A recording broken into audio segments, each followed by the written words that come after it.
As an investor, outside of, obviously money, what additional value do you bring to these businesses? Like when you acquire businesses, what's the value add? So, everybody can be an investor. I say everybody, to some degree or another. But it's what do you do with your money, right? I mean, how do you manage, your investment? In my world, I'm an owner operator. I look at myself as, maybe I might be a lead investor or be a minor investor, but I want to follow my investment, and so I want to be involved in the business. I want to add, what experience that I have, and so I want to make the investment. I want to sit on top of my investment. I want to follow it, and I want to help the business owners and or the executive team in starting up a business, overcoming all the obstacles that are associated with startups, which are very difficult, very, very hard to do, and help them get over the hump and establish a stable, thriving business. So, investment, owner operator. Does that make sense? It does. It does. What does a good investment look like to you when you know that it's not a stinker? What is the opposite of a stinker? When you see these trends or you see this on your P&Ls, like what are the things that you're looking for to say, hey, this is a good investment? Well, and that can be a vague question, but distill it as much as you can. Well, you can look at it from different perspectives. I mean, private equity, they've got their formulas for, if they're going to make an equity investment, they want to make sure that their return on investment or return on equity, are certain percentages, and call it, 23% plus, that's sort of a stable expectation. But then you can also have these big winners, right, where you can have a 5X. I'll put it to you in baseball terms. You can have a first base kind of a return, or second base, or you can have a home run return. That's right. So you can get you can basically get your basics. A 2-bagger, maybe a 3-bagger. Occasionally you want that 4-bagger. You want that home run, and then it will really improve your overall investment. It'll bring your total return on investment up. But you want to invest in multiple opportunities. So there's the private equity sort of viewpoint, but then there's the individual. So we're all looking for the 4-bagger, right? So in my case, it's a matter of trying to understand the risk involved, understanding, and I operate sort of like in the rule of twos. So anything I think about that I'm going to do, it's probably going to cost me twice as much as I think it's going to cost me. It's going to be twice as hard as whatever I might project, and it's going to take me twice as long. And Tuya Technologies, for example, that is a very good example of living the rule of twos. It has been twice as hard. It has been twice as long, and it has been twice as expensive. What would you say is your worst investment, if you could come off the top of your head? That was just a terrible idea. Should have never did it. Well, that's a problem, Rahmel, because and here's the problem. And I'm going to throw you a curve here. Yeah.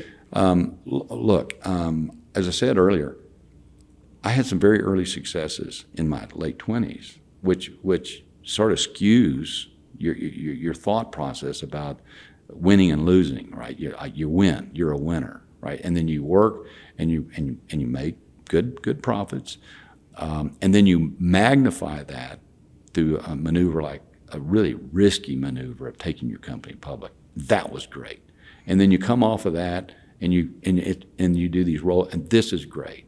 And then you go into roll, and that's great. And then so if you have a lifetime of greats, you get your head gets screwed That's up. Right. Right. That's right. And so I think the hardest thing that I've done, I think the most creative thing I've done is to invent the way frac sand is delivered downhole. So that was the greatest and the most innovative and fun that I had with my eldest son, Josh, is a co-creator and co-inventor. Josh likes to say that I came up with the idea and he made it work. I have to agree with that. Okay. And so, but between Josh and I, we had like 65 patents, and we completely disrupted the frac sand supply chain. We really upset some big majors in completely changing the way that process works. Well, I mean, we invented rail cars that was, certified by first-class railroads.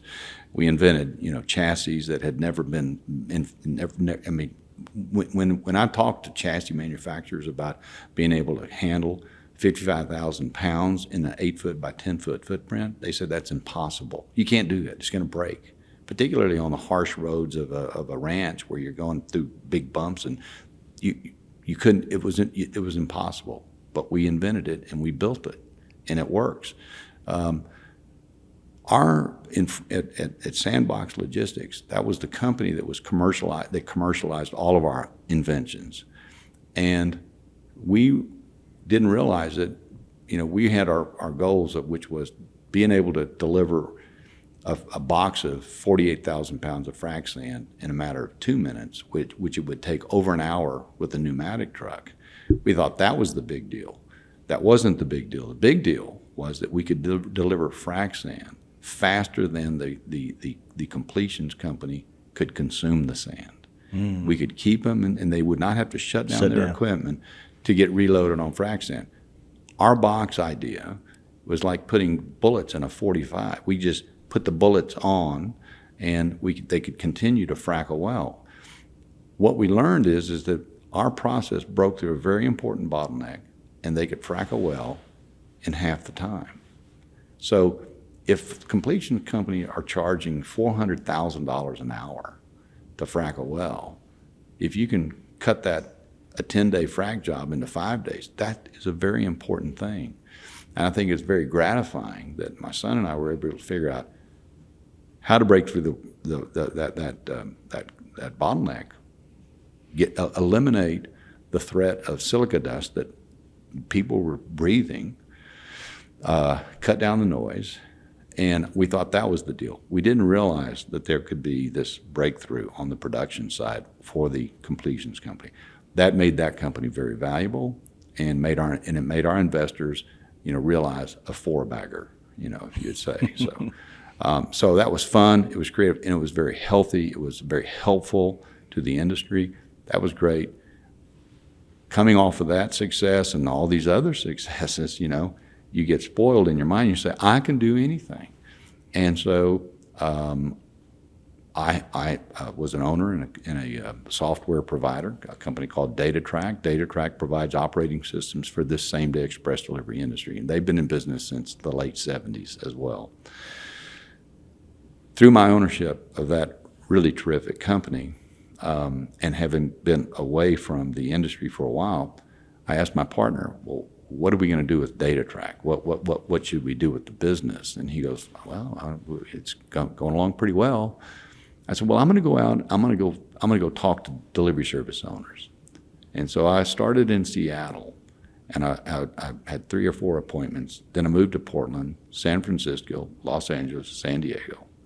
Then I went to Boston, worked my way down to Miami, Chicago, down the middle, St. Louis, Atlanta, so on and so forth. Over a summer, I talked to over 100 delivery service owners. This 7 years ago. When I talked about threats, what did they see as a threat? The big talk then was Uber. And the way Uber completely upended and disrupted the taxi industry. And there's similarities between the taxi cab business and the same-day express delivery business. And so business owners were afraid that all this money that Uber was attracting could be, those guns could be turned to our industry. That's right. And so there was big talk about that. And so that was the big talk when I talked to business owners, that there was a fear that disruption could occur. I went back, talked to my partner at DataTrack, and I said, we need to build this technology. And I said, we're going to do that, and we're going to invest, and we're going to build this marketplace platform, and we're going to digitize everything that goes on inside the 4 walls of a delivery service. This marketplace platform is the future. And so we began to build the technology. We raised capital. We put in our own money. all that stuff. And so the point of the story is this. This is really hard. This has been kicking my ass. Right. I mean, to tell you, and my son, both of them actually, Josh and Matthew, they go like, Dad, what are you doing? You do not know anything about technology. I wouldn't listen. I was so arrogant in my thinking that, I can do this too. And so, I took it on. And, we've raised a pretty good amount of money, and we've blown through it all. And, we're surviving. COVID had a tremendous negative effect on our plans. But this has been hard. And so when you say a stinker, I think the story is still out. We can be tremendously successful.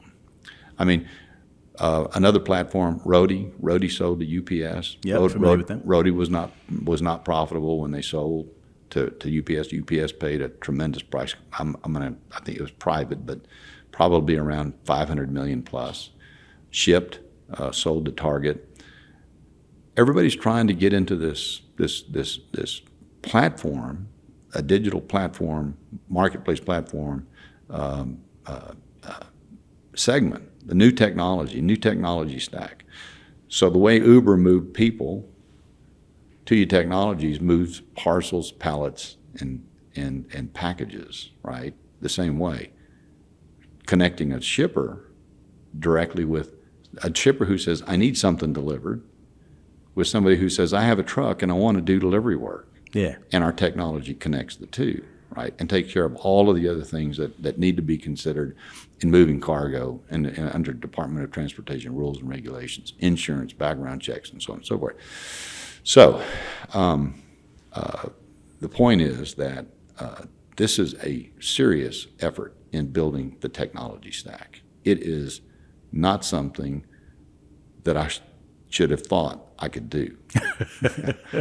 Right. But we've done it, right? And I have to give a lot of credit to our IT Vice President of Information Technology, Jay Costalis, and the rest of the team that I put together to help get us through, the startup phase, seed capital, VC, and the different rounds, and get it properly financed, get our business plan together, bring in an executive team to get it done.